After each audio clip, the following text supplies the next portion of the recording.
Welcome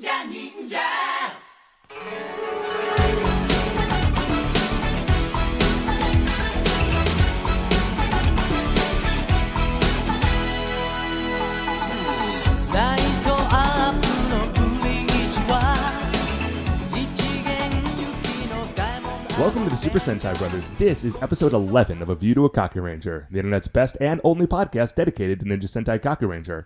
Every week we watch an episode of the show and we share our thoughts with you, the listeners. My name is Matt J. With me as always is my co-host and brother Dave. Dave, how you doing today?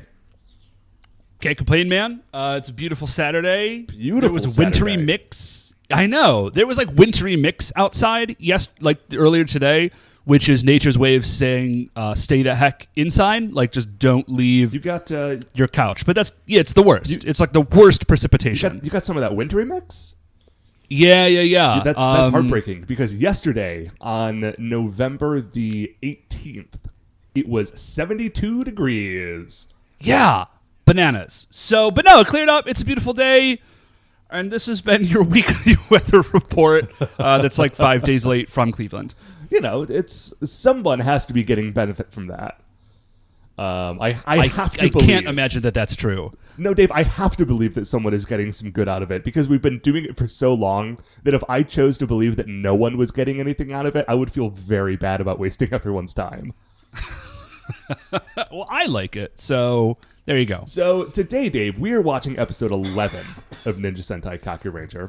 It is called Rags Are the Best. But before we get to that, Dave, of course, we have our 2 years running, officially award-winning opening segment.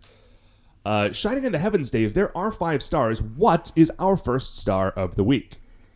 So, our first star of the week, Matt, is that we have a special guest on the show. Yes. Shannon Maynor. Hey. Hey, guys. Welcome. Thanks for having me. Yeah. Thanks for coming on the show. Our pleasure. It's great to have you on the show. Shannon, do you want to take a moment to describe yourself to the listeners out there in listener land who are not already familiar with you? Yeah, just like a quick CV starting in like the high school. Just start in high school and move forward from there.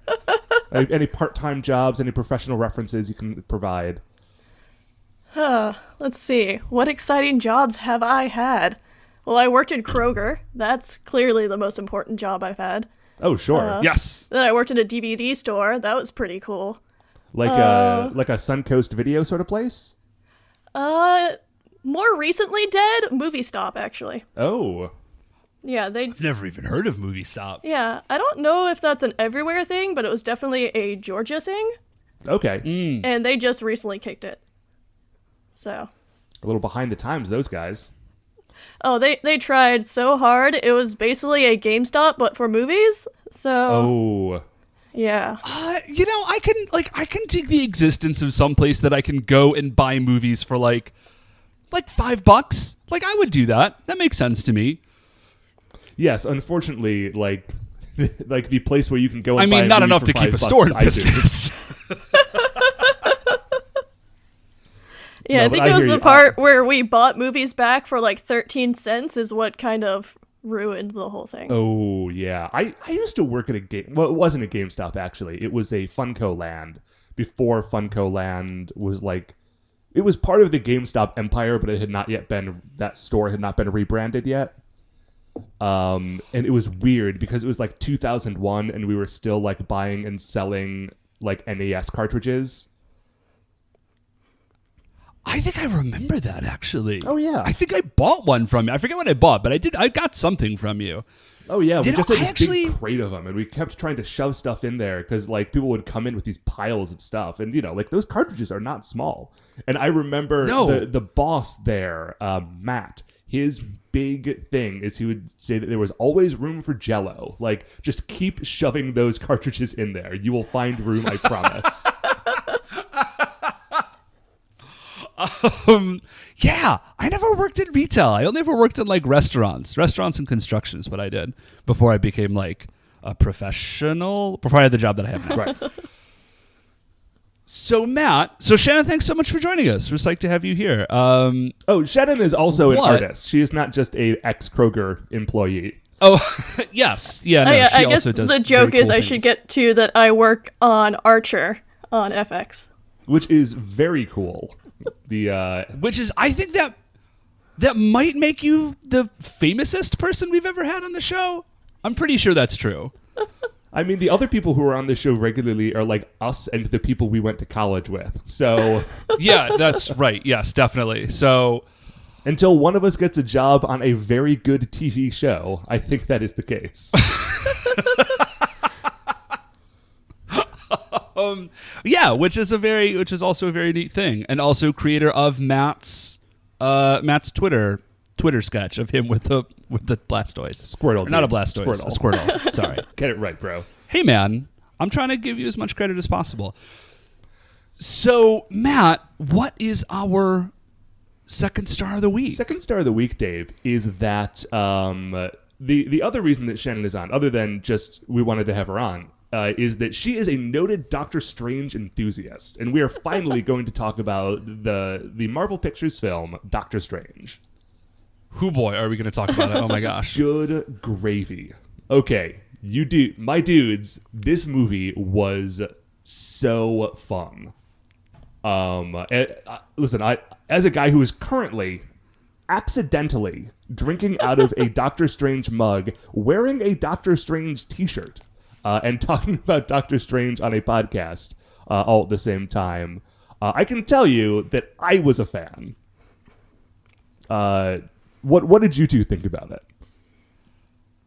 Shannon, go for it. I loved it. I was very happy to walk out of that theater as happy as I was, because I don't know what it was about this movie, but before it came out, I kept being like really oddly nervous about it. Like everything I saw, I'm like, that's a cool decision. I don't know why I'm not excited. Why am I not excited about this movie? And then it finally came out. I'm like, oh, sweet. It's everything I wanted. Nice. Yeah, I feel like the commercials for it really showed me like the weird kaleidoscopic magic stuff of like moving city parts around. And I thought like, okay, that's just what the magic is going to look like in this movie. Like there's not going to be a lot of like weird mind-bendy stuff. It's just going to be this sort of like Inception style, like cities are upside down, and I'm gonna have to live with that, and that'll be fine because I'll get a wizard superhero on the screen, and that's all I've ever really wanted out of life. And then we actually went and like, by the way, there's gonna be some spoilers here for Doctor Strange, so if you haven't seen it, just hop forward to star 3.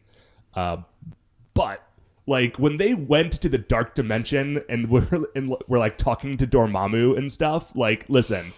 Dude, holy crap. Okay, so about that, first things first, I friggin' loved the design for Dormammu. Like, I was really struggling. I was like, all right, how are they going to get that fiery-headed weirdo into a movie in a way that's not, like, completely terrible?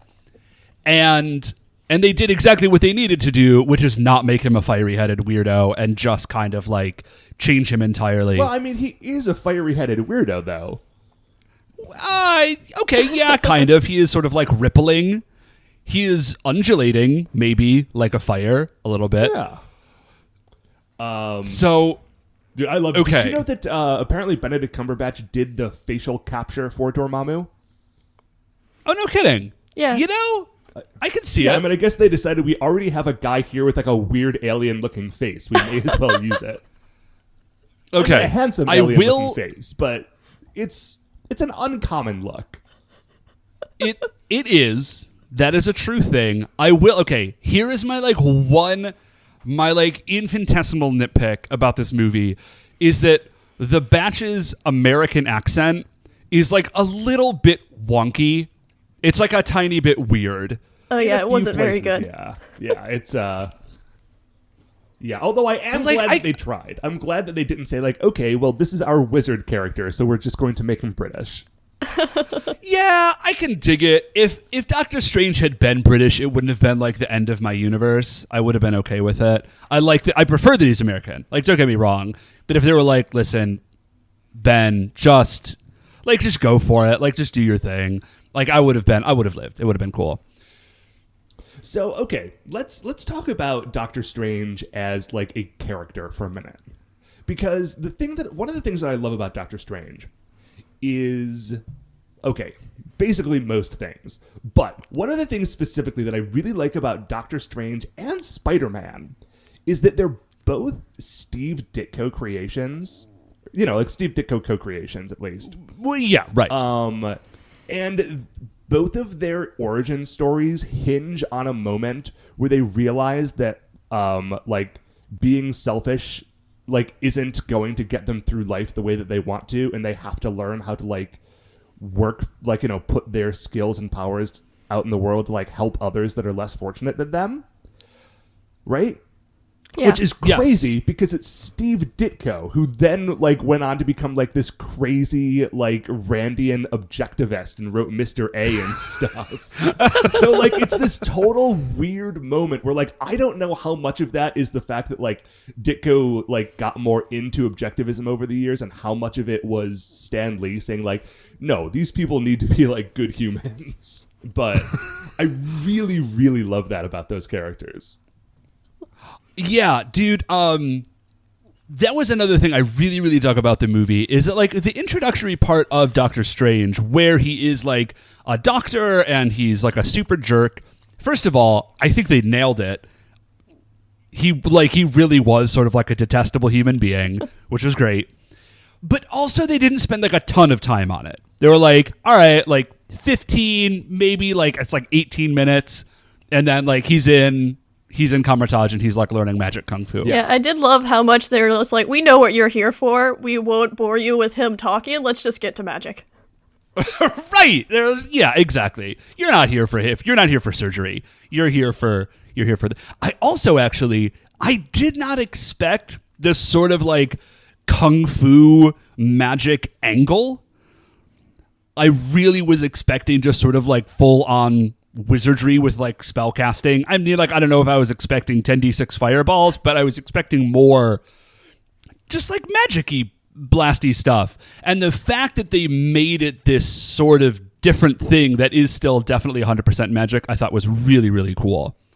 Yes, I agree with that.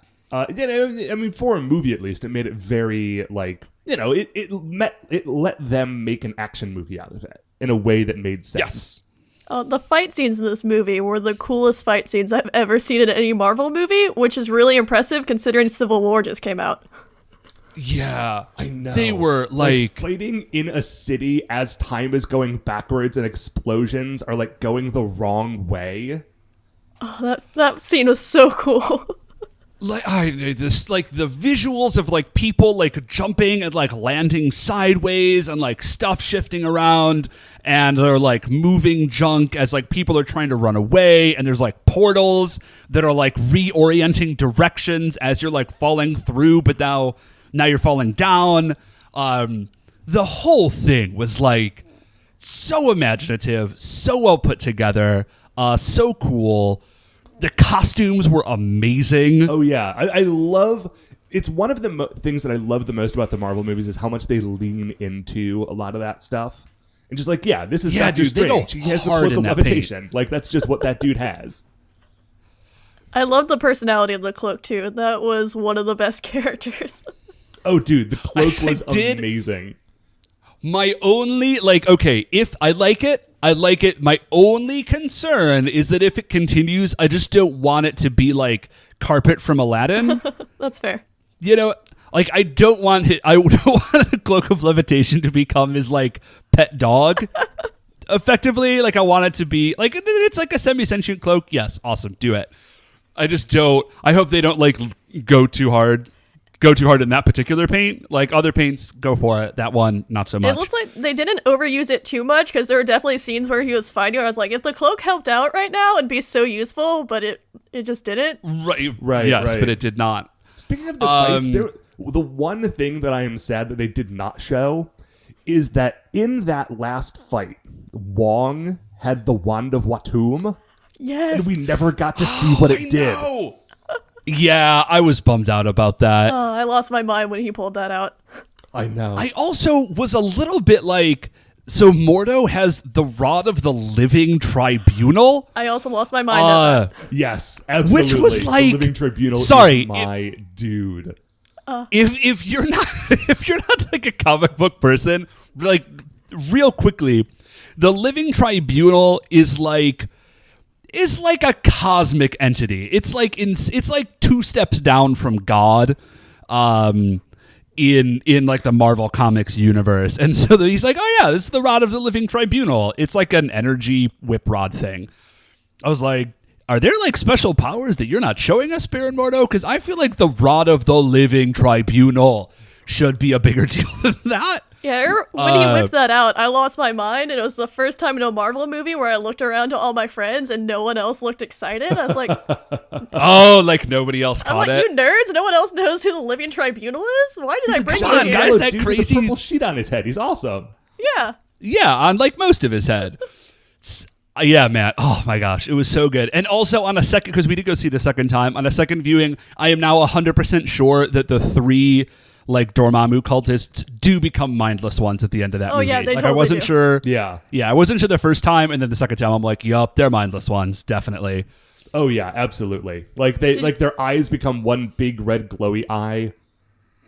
Yeah, it's pretty awesome. Yeah, and then they're like all like weird and husky. Yeah. Sorry listeners, if you don't know who Doctor Strange is, like these aren't spoilers. This just won't make any sense. Yeah, we're just talking about the cool Easter eggs that like 5 people in the world noticed and got really excited about.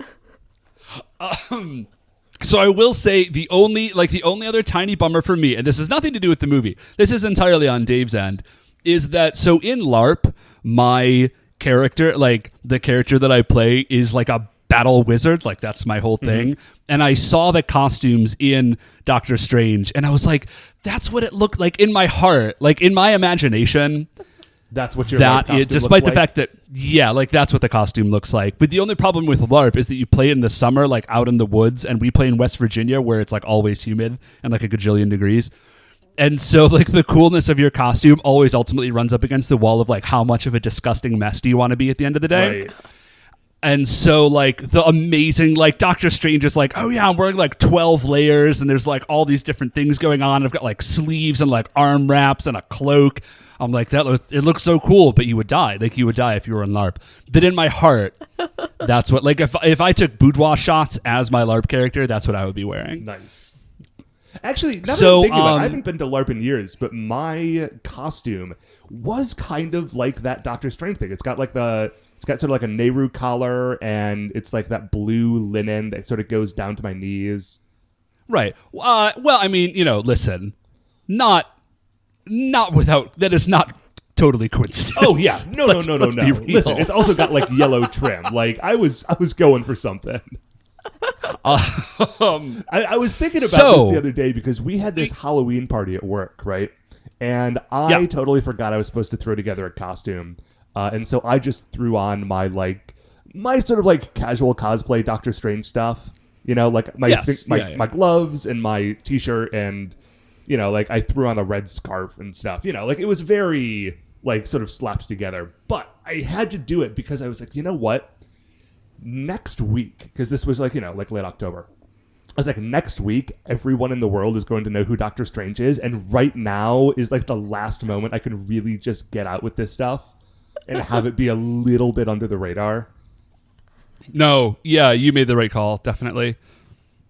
Okay, do we have any other Doctor Strange thoughts, facts, or opinions before we move on? I was very glad that he put on the gloves in the post-credit scene. They didn't have the leopard print, but they did exist, and I'm a big fan of the Doctor Strange gloves. Yeah, I got very excited that too. Also, did you guys notice when they were doing the symbol to summon Dormammu and all that, it was the black pieces of Baron Mordo's old costume from the comics? I did not notice that. Wow. Wow, I noticed that right away. But now that you've said that, it is 100% true. Again, it was another moment of I got really excited and looked to my husband beside me, and he's just like, I'm not going to get anything in this movie. Stop looking at me. And I was like, all right, it's fine.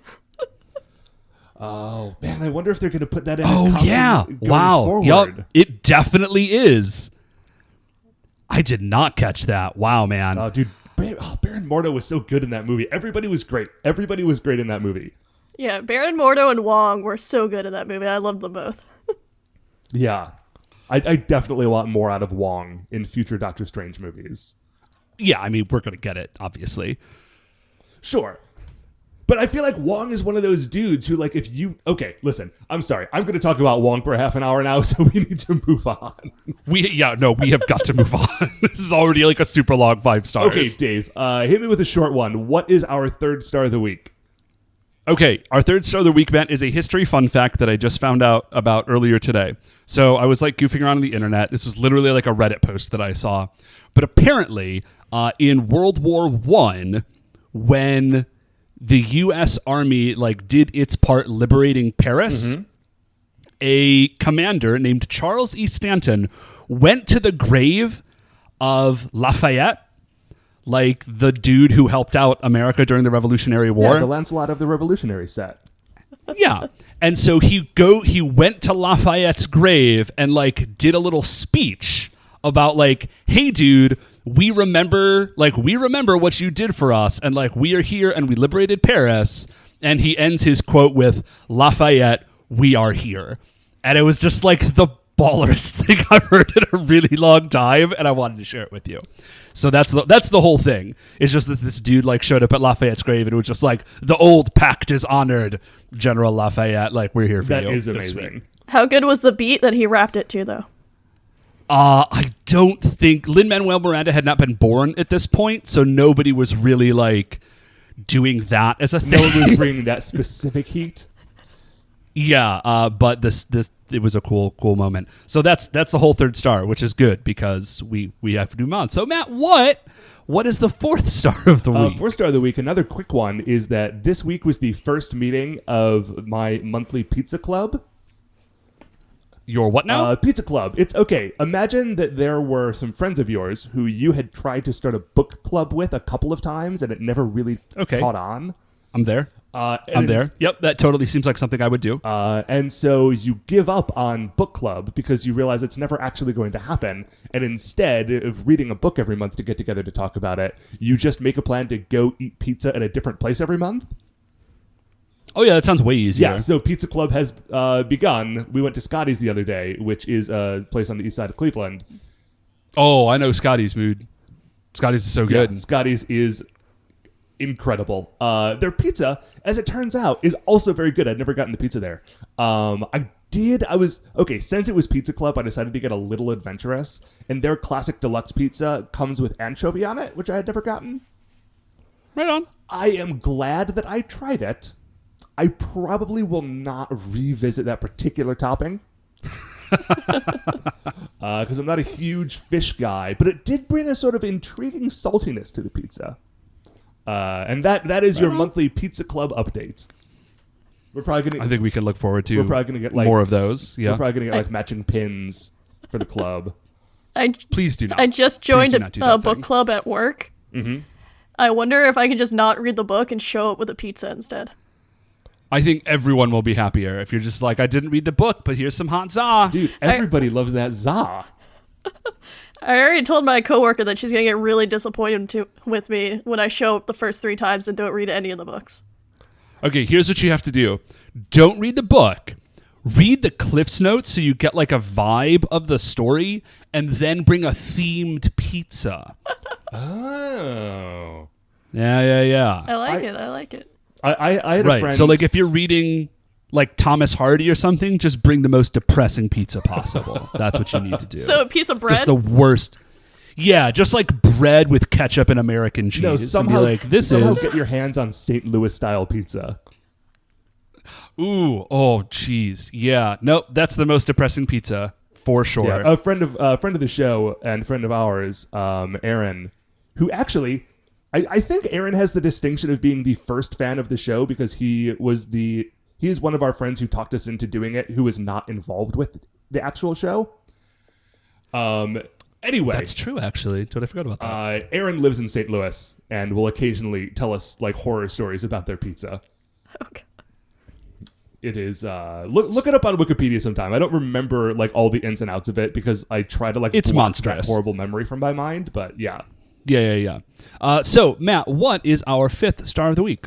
5th star of the week, Dave, is video games. We were going to talk about one video game, but we sort of all had video game stuff to talk about, so let's talk about them video games. First of all, Okay, let me start off small on the video game thing. This will be quick because I know that we are running long. I've been playing a game on my phone called Really Bad Chess. It's like chess if chess was awful, but it's really fun because the way that it works is... Why would you... Okay. Why would you do that? It functions like chess. All the same rules are in place, right? The only thing that's different, and all the pieces are the same, except that they're arranged differently, and you have a sort of random assortment of pieces. So your pieces are based on, like, they're randomized according to your rank. So, like, if you play this game a lot and are very good at chess, eventually, I think, like, they start taking away stuff and start replacing it with, like, pawns. But when you first start off the game, like, oh yeah, you got, like, 4 queens, like, 5 knights, 2 bishops, and a king. I don't know if that actually adds up to the right number of pieces. Okay. The problem is that, like, your opponent also has a random assortment, and it turns out that if your first row of pieces contains, like, rooks and bishops, stuff gets nasty fast. Anyway, that's all there is to Really Bad Chess. I think it was a free game in the App Store. If you like chess but are looking for a way to mix stuff up, check it out. It's fun. Dave, tell me about a video game. So, I've just had a chance to sink my teeth into Hitman a little bit more. And listen, dudes, even if you were not like traditionally a Hitman kind of fan, a hit fan, I would suggest, a hit fan, I would suggest picking this game up. It's super, super cool. There's actually only 5 stages, as it turns out, which I know because Beth sort of like rushed through and beat all of them while I'm still on like stage 1. But each stage, they're huge levels. Like the levels themselves are really gigantic, and each level has between 2 and 3 targets or objectives. So it's not like sneak in, get one dude and get out. There's like a number of different objectives. There's like a ton of moving pieces, and each target has like a ton of ways that you can take them out. It's like you can, like all the sort of like traditional, you can like shoot them or strangle them or like choke them or like whatever. Sure, all the classics. But like all the classics. But they all also have like level specific ways that you can like sneak around and like drop a piano on them or like whatever. And then what's cool is as you are completing these challenges that they're setting for you, you're like leveling up in like, you're getting like stage mastery, and the higher stage mastery you get, they're like, oh, now you can start like in the attic already. Now you can start, like you've already snuck into the dude's bathroom or whatever it is. Yeah, like checkpoints effectively. And so that allows you to do like new and weirder and like crazier things. And so even though there are only those 5 levels, each level has like, I think no joke, I've spent like 17 or 18 hours on the first level by itself. Just like kind of doing it over and over and like really getting a feel for like where all the pieces of this gigantic moving puzzle are. It's super, super fun. It feels a little bit less like an older style, like traditional Hitman game, but it's crazy, crazy fun. I definitely recommend that people pick it up. Shannon, what have you been playing recently? Well, Pokemon Sun and Moon just came out yesterday, so that's going to become the rest of my life now. Oh, yeah. I know you're playing Moon, right? Yeah. I picked up Sun, and it is the first Pokemon game that I have played since Red. So wow. I am having to like relearn a lot of stuff. Oh, you've missed a lot, dude. Everything. I know I have. Okay, originally I played Red and I loved it. And I knew that I had to catch them all. I knew that was my sort of imperative. And then they put out new games with more Pokemon. I was like, I'm never going to catch them all. You just keep making new Pokemon. And I resented it, and so I backed off. As someone who has a full Pokedex and X and Y of 722 Pokemon, I believe. Holy crap. You can catch them all. It is very exhausting, though. Yeah, that seems like a lot. Yeah, I'm never doing it again. I might try to do it this time, because I have not attempted to catch them all in 20 years. So, Dave, did we catch them all back in the day? We got pretty close, even if we did not get like all of them. Because I can't say honestly that I'm sure that I did. I feel like we got like all the weird ones, but there was just one regular one that never showed up. Because I remember we got like the weird glitch one and a Mew, and I think we did all that stuff. Anyway, that's not very important. What is important is that Pokemon Sun and Moon so far is extremely fun. Nice. Yeah, I'm loving it. I am very excited. I just met Team Skull, and they're perfect, and they're everything I want out of a villain. They're terrible. They're such nerds. They're so... Oh, I just love everything about them. They're so great. Not nerds. I feel like there's a better word for it. Dorks? Dweebs? Yeah, I think dweebs works. Yes. So they're like Pokemon dorks that are just... No. Like they're dressed in like these weird like skull things that you would pick up like at a shop in the mall. Yeah, they're a bunch of white kids trying to act gangster, or like Yes. what they think is gangster. And, like, they say yo and whack a lot. It's beautiful. Fantastic. That's the best. And their arms never stop moving. It's great. Okay. Oh, hot dang. Okay, let's go watch some Ninja Sentai Kakuranger. Whoa, has the 5 stars been going on long enough for you, Dave? It's a bit long. It's a bit long. Listen, I'm enjoying the conversation.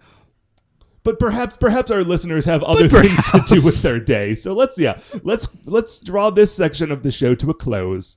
We're gonna take a break. We're gonna go watch episode 11. Rags are the best, and we will be right back. Okay, welcome back. So we have just finished watching episode 11. Rags are the best. And dudes, rags kind of are the best in this episode. They kind of are. I am hella into this monster. This guy is awesome. This I think is actually my favorite monster so far on Kakuranger. Yeah, this guy was a lot of fun. He was really petty, and I appreciated it. That's what I really love, is that he's super into his whole deal, but like it's very, very low stakes. Okay, so this episode starts off and it looks like it's in like a laundry, but it's not. Like I thought it was at first, and it's just actually this dude has been doing laundry, and we hear a snoring.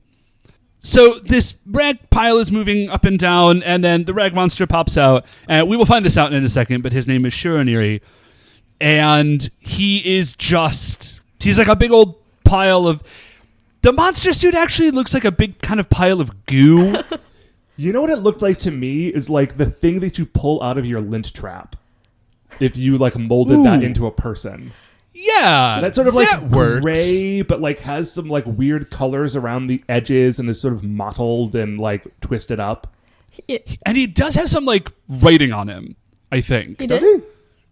he? Yeah, like there's like 1 or 2 shots where you like see from behind there's like some writing on his leg or something. Like it's not a prominent feature. What they really should have done is he should have just looked like DC's Ragman. Dude, you talking about the tatterdemalion of justice? Oh my gosh.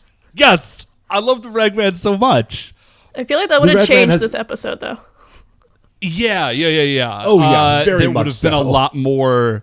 There would have been a lot more just like brutal suffocation, which is kind of weird for DC, but is totally a thing that the Ragman does. Hey.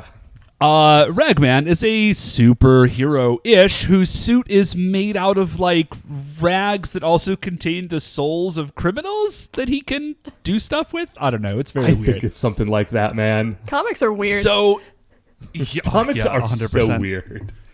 So the Shironiri, he like gets up and he's like gathering rags. And he's having a to great eat morning. them. He loves it. He looks over, he's got a mirror, which is apparently a magic sentient mirror, and he talks to the mirror and he says, "Hey mirror, who's the ugliest?" And the mirror says, "You are 100% the ugliest boy, Shironiri." Great job. And Shironir is like, okay, that's the best. I'm so happy to be ugly. Rags are the best thing in the world. I wish I wish the whole world was rags so everyone could be happy like me. Because in his head, the reason that the world is not happy is that it is not covered in rags. So the mirror has answered his question, and then it pipes up again. Like, the mirror's like, dude, no, you shouldn't. You look terrible.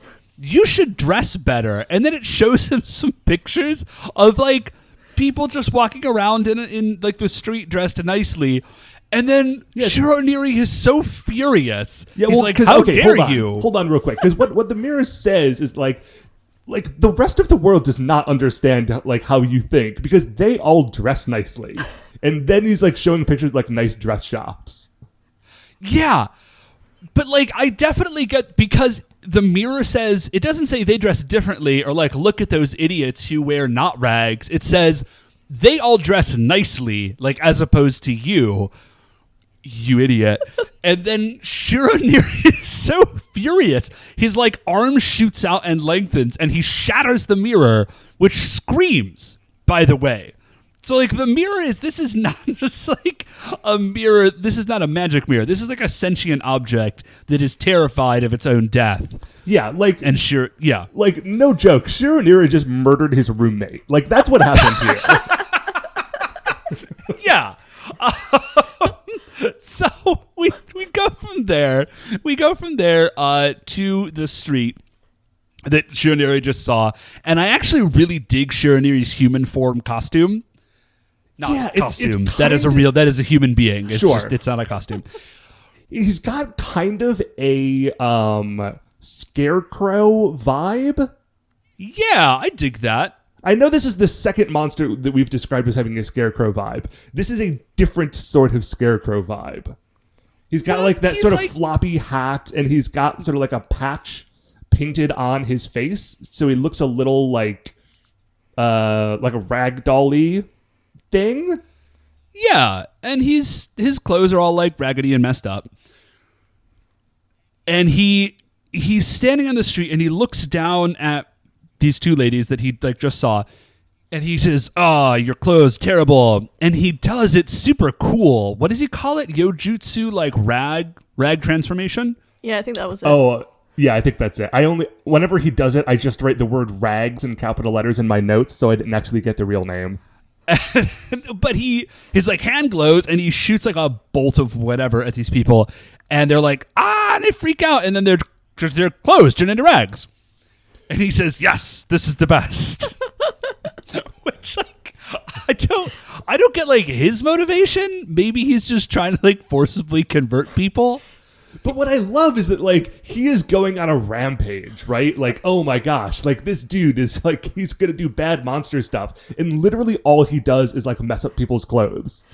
Oh, yeah. He's not, like, exploding buildings or anything. This is the extent of his everyone is rampage. Fine. It's basically a mirror just told him that his outfit doesn't look great, so he's like, fine, I'll ruin everyone else's. Yeah. Yeah.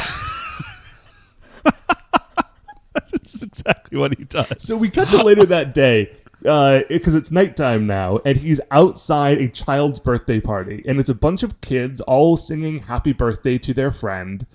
They're singing it in English, which I don't know if that's weird or not. It's probably not. That's probably just the birthday song that people sing. Although I did note that it's like the happy birthday song, which if this were a show in America in the 90s, they never would have been able to play because that was copyrighted until like last year. Yeah, it's some weird thing. So they're singing, and he like looks in on these happy children and is like, no, rags for you. And he does the thing again, and they're all like, oh no.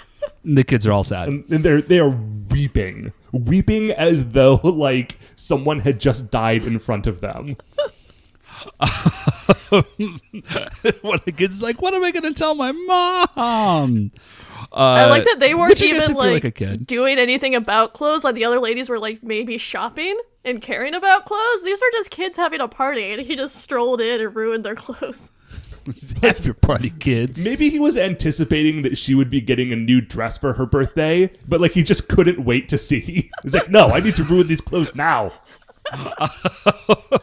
So we go from there. We see the narrator. He sort of explains the monster. And I also dig how this monster comes about, because apparently this is a monster that is generated like ex nihilo if you do not do your laundry. Like, if you don't take good care of your clothes and you leave your laundry dirty, then they will turn into a Shiraniri and, like, haunt you or something. And the best part about this is that this is a monster very clearly designed by parents.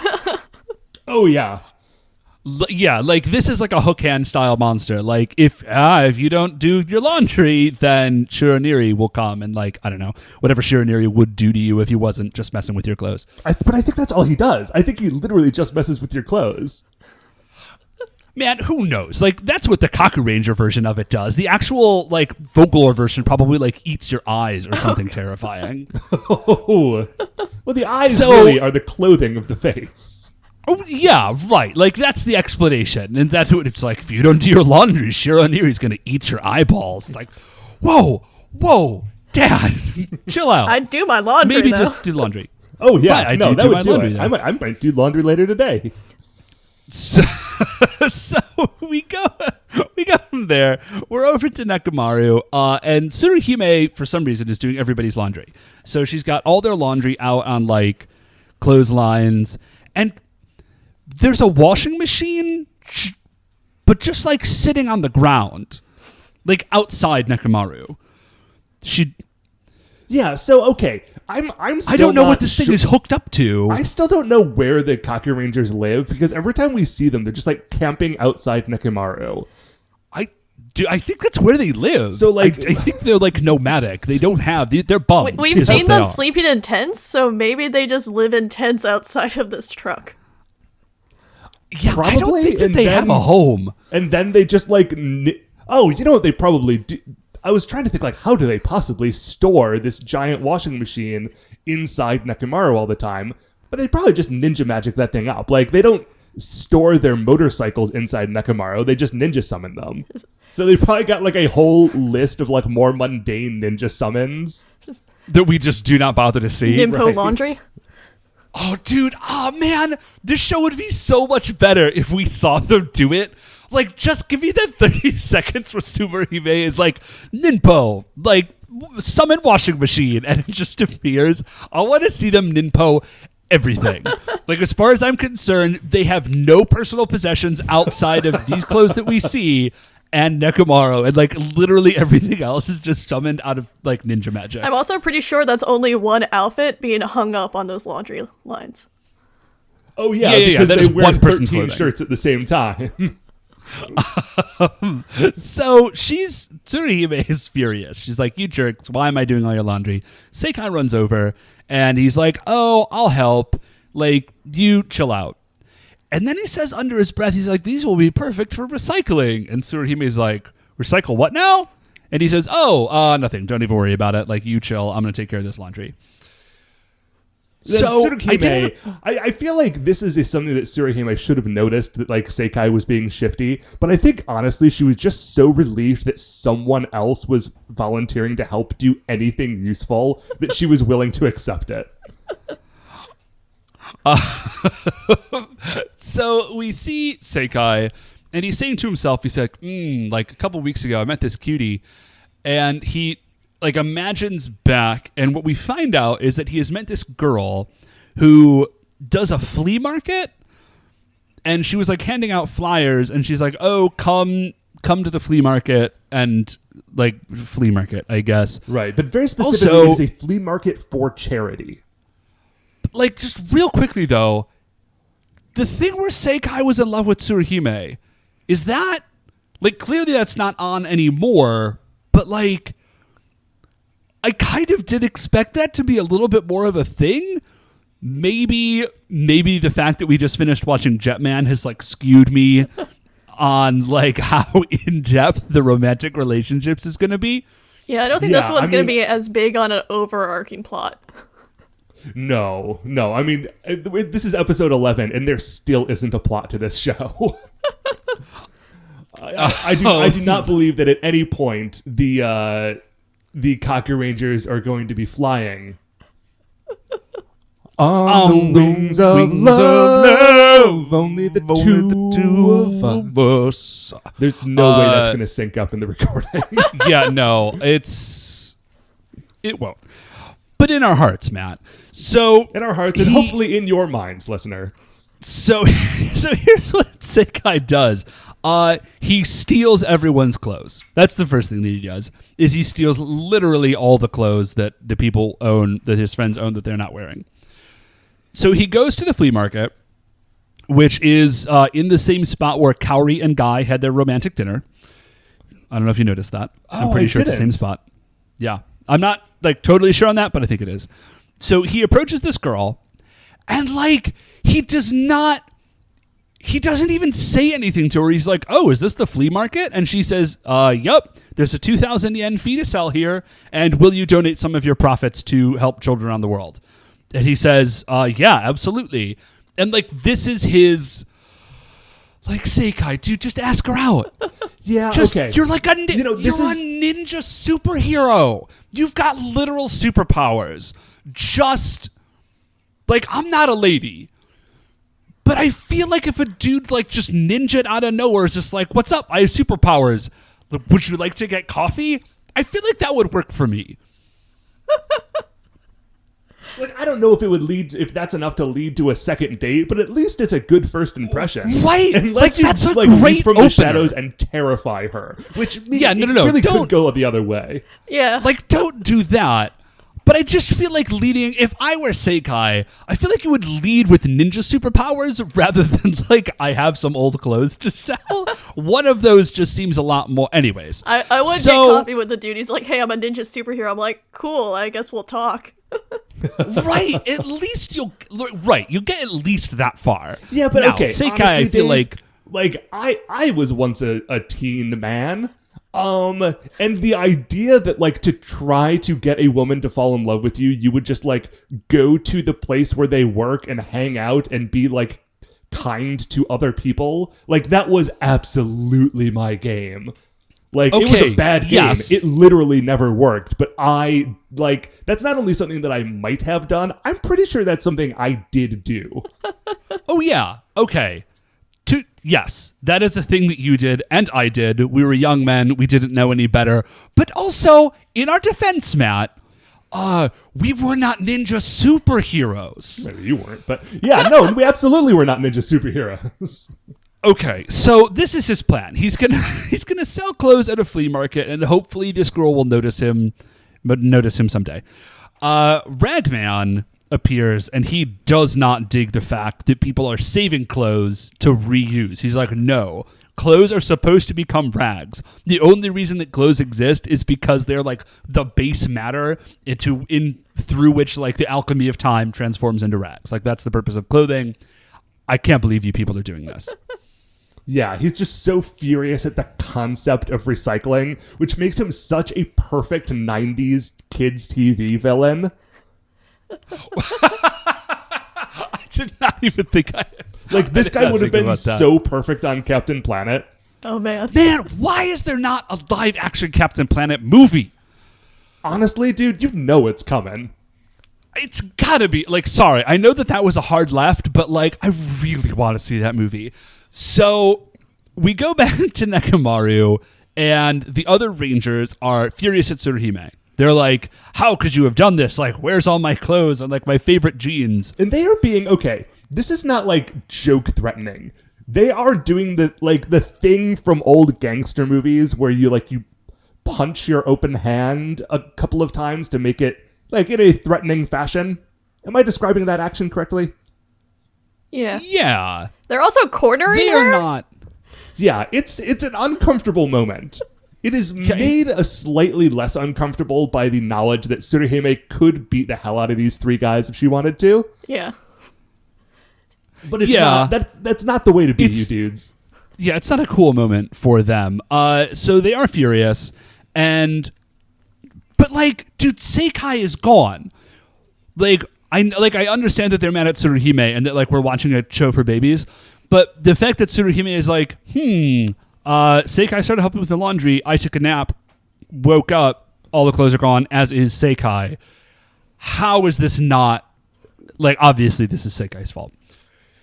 So from there, I think she, at some point, like, she tells them what is up. And then she does eventually put it together. We cut back to the flea market. Now, Shironeri is walking up to Seikai and is looking at his pile of clothing. And Seikai's like, oh yeah, it's like X number of yen for this shirt. He says t-shirt. It's clearly not a t-shirt. It's like a cowboy button-up shirt, so you know that's Jiraiya's. Like, this much for these jeans. He's like, I don't want, like, all I want is rags, and I want them for free. Seikai's like, neither of those things are happening right now. Yeah. At least he knows what he wants. Yeah. And I respect that out of him. So, yeah, sorry. So he is like looking around for rags, and Seikai, eventually he's like, this is terrible, and I give up. And okay, everything, the whole pile, 100 yen. Whoever wants it can have it. Which, like, Seikai, dude, first of all, you're literally only here to spend time at the flea market, like, to meet this girl. Like, who cares how much you're selling it for, or if no one's buying anything? Like, that's not why you're actually here. Right. Plus, you should at bare minimum sell that pile for 2,000 yen, because that is the fee that you pay to get into this thing. Right. It's like you're down 1,900 yen, and you promised that you would give some of your profits to this lady. And you're homeless, so I know you don't have a lot of money. It's not like you just had 2,000 yen. So the other guys show up, and so a stranger walks up and is just like, yeah, I'll totally buy that stuff for like 100 yen. This is amazing. And then as that's happening, the other three guys show up, and they're furious. They're like, Seikai, what the heck? That's our stuff. You can't sell my underwear. Also, selling used underwear is the grossest thing. I don't care if they're new. Okay. I was going to say, they do at least specify that they are new, so maybe that means like brandy new and they have not been worn yet. Seikai does mention that they are in mint condition. Yeah, so hopefully we're not selling used underwear, because that's terrifying. So they show up and they start like roughing up Seikai for having done this. And again, this is not just like, getting him in a headlock and giving him a noogie. Like, they knock him to the ground and are kicking him. They are very upset with this boy. Yeah, they're about to drag him somewhere and just keep beating on him where no one can see it. Oh, by the way, the guy who had been trying to buy the clothing, first of all, at no point actually gave Seikai money, but as they start to beat Seikai up, that dude just grabs an armful of clothing and runs. I did not notice that. I saw that he was upset because he was just like, no, this is my stuff. But I did not catch that he just literally stole it all. Not all of it, but like as much as he could conveniently carry and run away, like that dude was gone.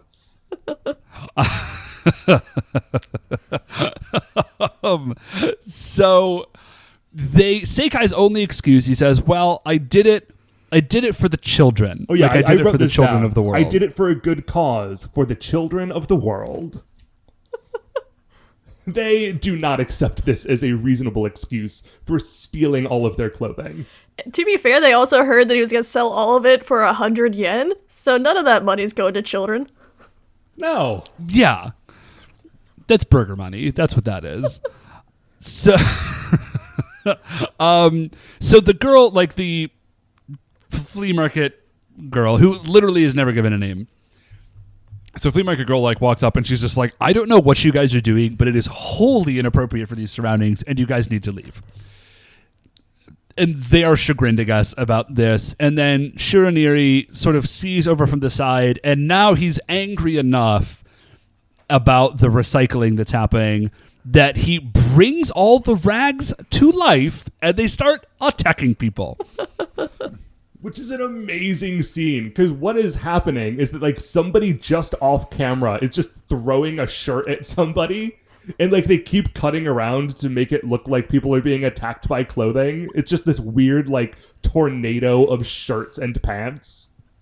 So there's just like clothes everywhere and people are being like dragged around, I guess. And then this is where I think actually things get pretty cool, is that like these like rag ropes like snake along the ground super fast and like are dragging all of the clothes and rags over to Shironeri. And then like once they arrive, he starts like stuffing them in a bag. I will say, And then- for such a weird monster and a weird fight scene with clothes, these effects actually look really good. Like, the wire work for all the clothes flying around actually looked pretty cool. Yeah, I was pretty impressed by the rag ropes that are like looping around. It was pretty Yeah, neat. it's such a weird Uh, thing to be impressed by. I'm like, oh, that rope flew through the air really well. It actually looked convincing. There's another scene in a few minutes where there's a similar effect that I had in my notes is just like very good.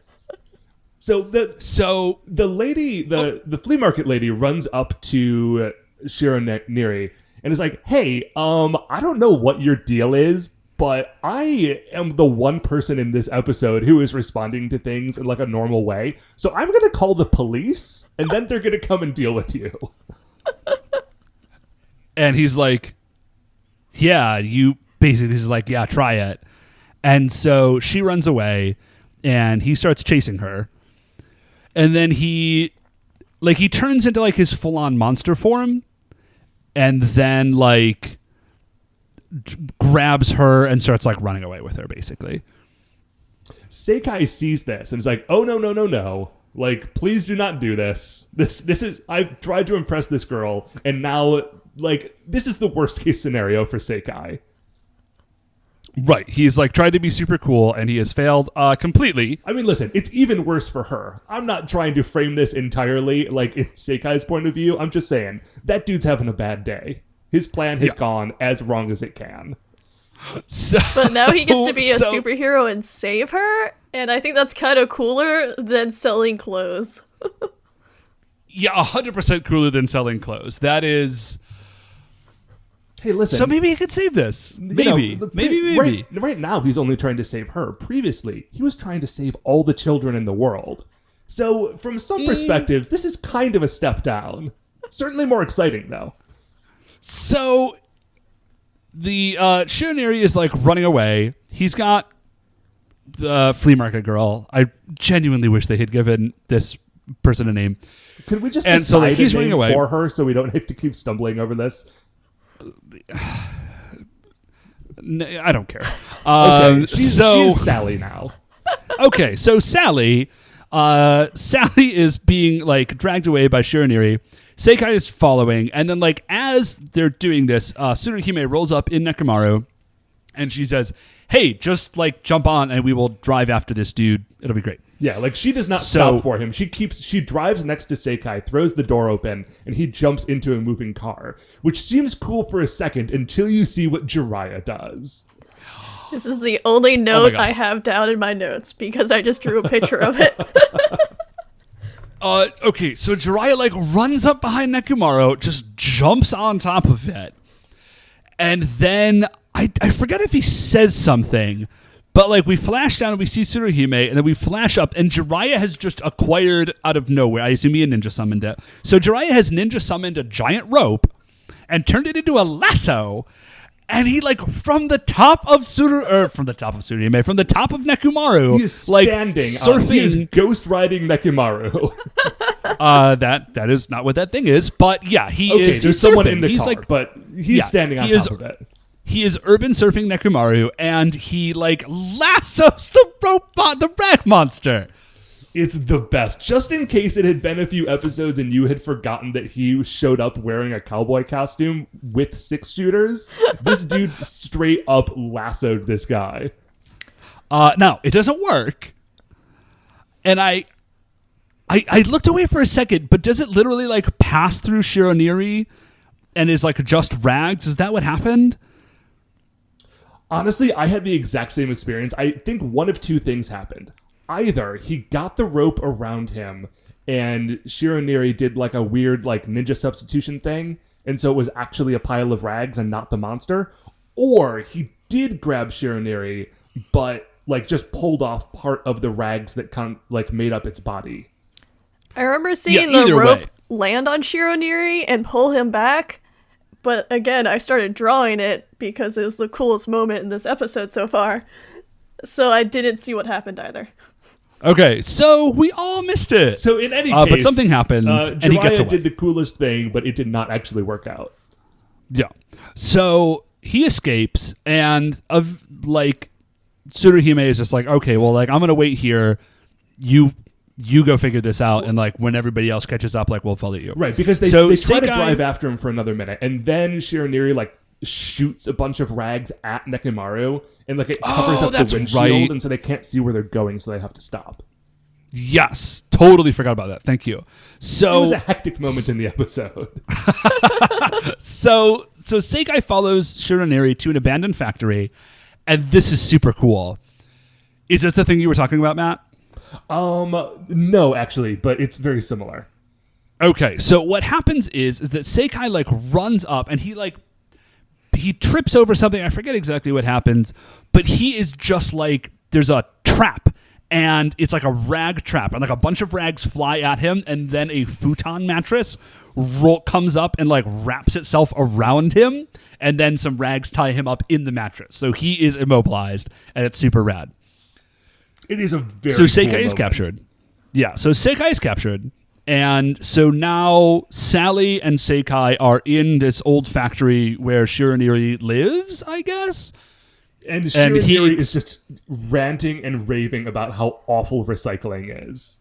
Yeah, he's explaining his whole deal. He's like, how dare people reuse things? It's the worst. Everybody should just dress in rags all the time, I guess. And then he zaps Sally, and Sally's dress turns into rags. And then he just starts kicking Seikai in the middle in the mattress. Seikai is having a bad day as regards being kicked. Yeah, this is the second time in this episode he's been on the ground getting kicked by people. So the Rangers arrive outside, and as they're sort of like, this is the moment I really like.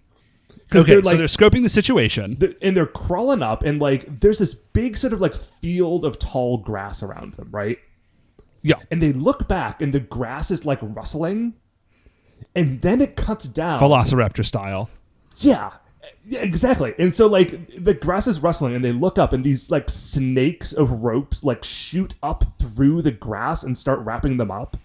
And it's such a cool looking effect. Yeah, they did like a real neat job. Also, encountering like danger and monsters in the tall grass is something that is on my mind a lot right now because I was just playing them Pokemons. So they are attacked by these rag snakes, and then the rag snakes turn into Dorodoros. Yes, but they're all still wrapped up, right? So like they're tied up, and the Dorodoros are there. And the Dorodoros, instead of like running at them with their swords, just like start hucking ninja stars at them. And the ninja stars just like hit them square on in the chest. Now, of course, yes, these are the Kakurangers. And so what is actually happening is there has been like a ninja substitution, and their clothes are empty because they have disappeared. But what was really weird about this moment is that normally when we see this, they have already gone through like their Super Henge transformation and are in their Kakuranger forms. And so like the costume falls over, and it was like the costume that got hit with the ninja stars. And this was just like them in their regular clothes getting like shurikened in the chest. And it was a very like shocking moment to me. Yeah. But they're fine, which is cool. And then we see like it's like a tunneling animation, not an animation, but like it's like a tunneling effect that we're seeing, that like stuff is flying up in a line underground, and then Jiraiya like jumps out from underground. Yeah, this is it's the moment in the opening credits. Yeah. So I was really hoping that this was like, oh yeah, Jiraiya is like the Earth Ninja, and then just like everybody was underground, which I was a little disappointed by. But all the Rangers like jump out from where they were hiding underground and start fighting the Dorodoros.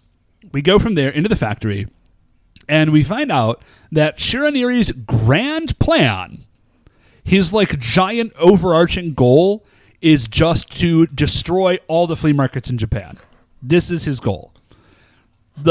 It's not destroy building, just flea markets going down. Hey, you gotta start small. Nobody is selling used clothes. You do need to start small, and then you need to grow giant. That is the one lesson that we have all learned. Only after football, though. So, oh my gosh. Dude, so we're going to get to that. Yeah, so Shiraniri like drags Sally outside, and then she just disappears. Like, I don't know where she goes. And while Seikai is wrapped up in... Oh, no. I was going to say, I feel like you skipped a scene because... I did, sorry. So Seikai is like trapped in the futon and he's trying to do like Ninpo rag escape, which is like just weirdly specific. Dude, they have specific things to like ninja summon a washing machine. Okay, fair enough. You were just saying that you want more weirdly specific ninja magic. So he manages to like get his hand seal going like barely, like because he's trapped up and it's hard to move. But he does do it. He manages to pull off Ninpo Rag Escape. He bursts out of the thing. He turns into Kakuranger Yellow, starts fighting Shiraniri. Right. He kicks Shiraniri. Shiraniri's outside. He turns around and all 5 of the Rangers are now together. And what's really cool is that they're all standing together, but they're standing like underneath this like piece of machinery or like part of the building. And so they're all like, it's a bright sunny day, but like all 5 of like the ninja superheroes are standing in this one line of shadow. It was a very cool moment. Yeah, that was a really cool shot. I loved that. I was hoping that they would do their like whole poses while they were still in the shadows and then step out. Cause there's a line, they're like hiding in the shadows, punishing the wicked. And then they could have been like hiding in the shadows and then they step out and say like punishing the wicked and it would have been way cooler and more dramatic. Hey man, just first of all, yes, you are right. That would have been super cool. But I'm just trying to focus on the positive here, Dave. Okay, listen. Yes, Matt, sorry. You're right. I just want like the best of all possible worlds, man. Like I saw a moment and it didn't materialize. It was a great moment. Could have been a little bit better.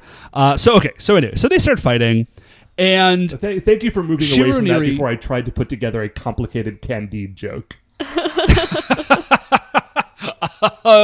Yeah, that would have been a tough one to jump from. So Shiraniri pulls out like his one best move, I guess, which is like they're attacked by phantom rags.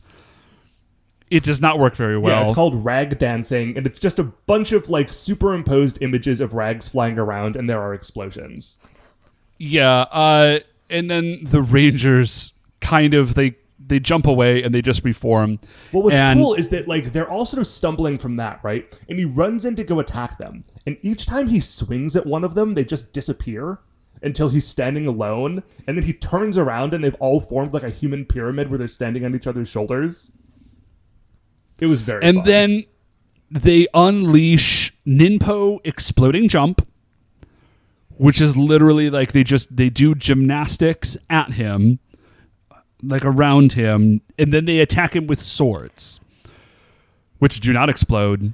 Neither do they explode. Yeah, they said explosion there, so I was really hoping when they jumped on him that everything was just going to explode.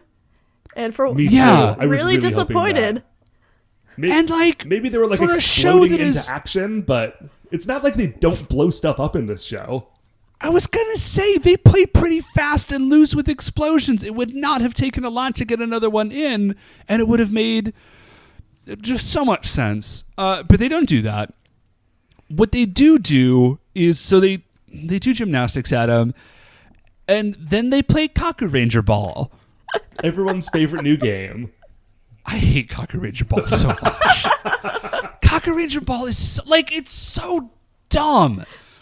Like there's zero connection. They're like weird Japanese ninjas in a ninja show fighting like Japanese mythological monsters. You know what our move should be? We're gonna play American football, but with an exploding ball that will pass to each other and it will change colors and then we'll like punt it at the monster and then it explodes. And that's the move. See, everything you just described is exactly why I love it. And again, this is not something that is unique to Kakuranger. They did it in Go Ranger, and actually I got a notice from one of our listeners on Twitter, @PantsGolem, that apparently Magiranger has a similar ball finish, except the ball is the Pink Ranger's Zord, which is also actually the Pink Ranger. Who? So I guess what I really mean to say is that I'm really looking forward to Magiranger. I heard. Yeah, no, that sounds pretty I've heard basic. Magiranger is really cool.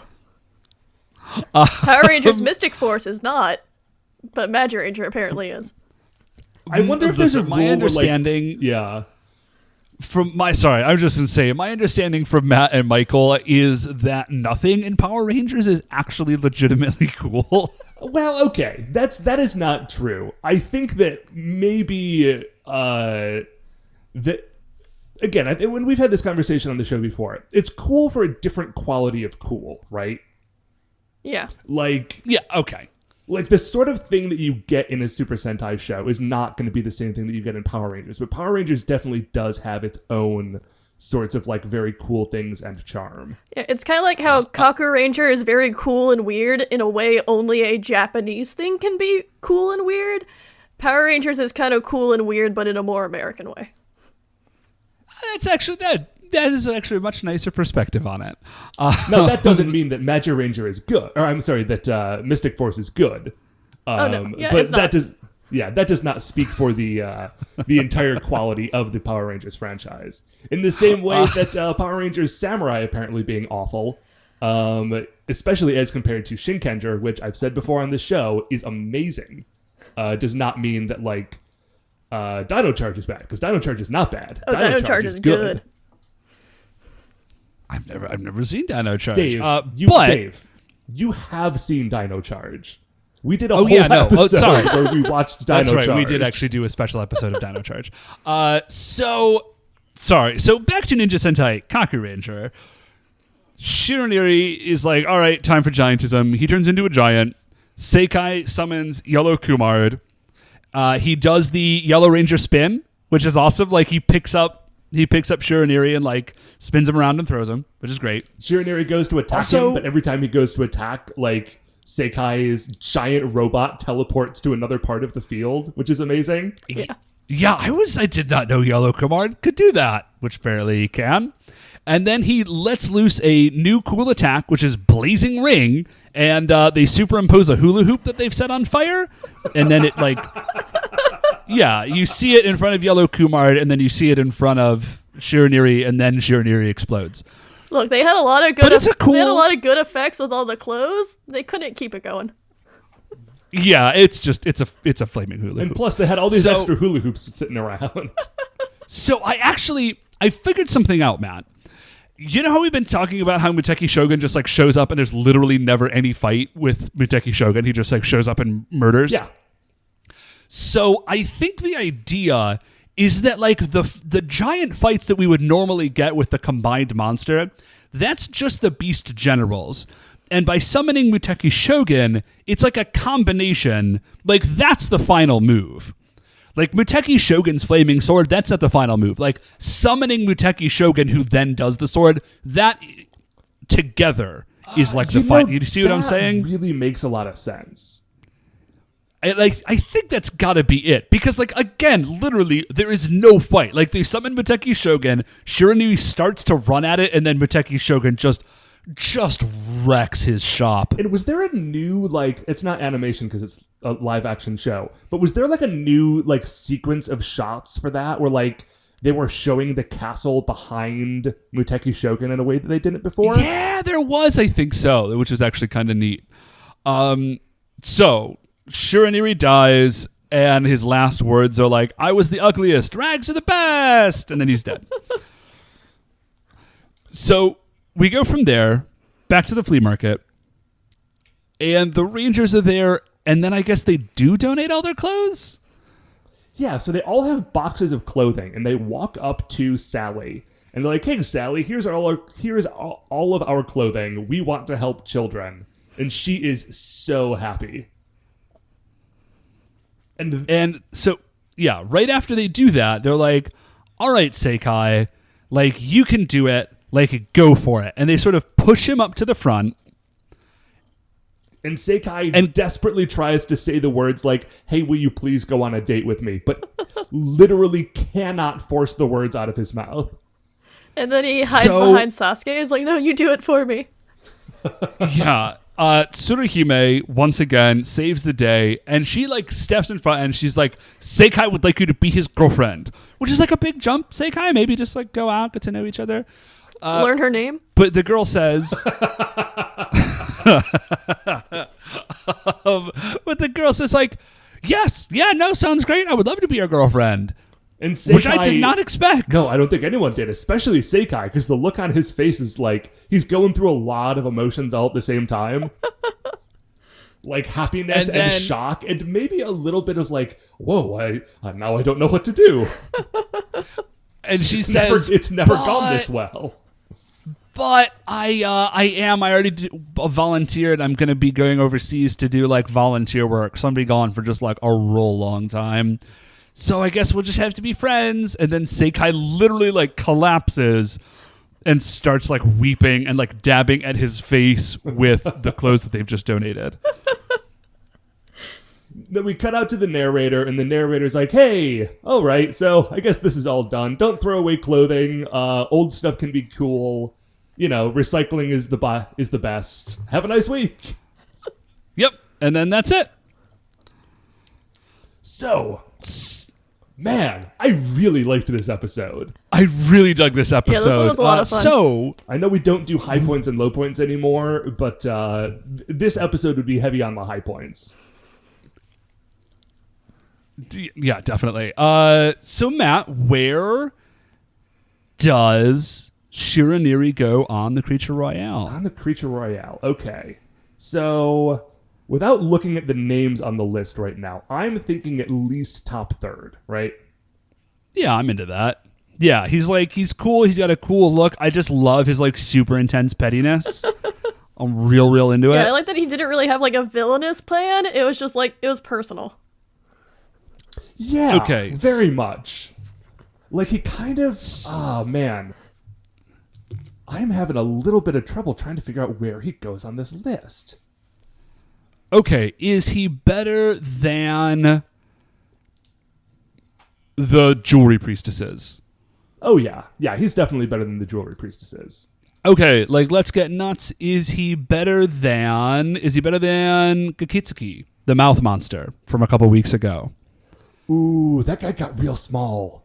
That guy got real small. Super small. Okay, is he better than Iron Mask Choryu? What's right above Iron Mask Choryu? Lipstick Songstress? Lipstick Songs. Okay, so it goes Lipstick Songstress, then underneath that is Iron Mask Choryu, then Oborogumura. I like him better than Oborogumura, definitely. Yeah.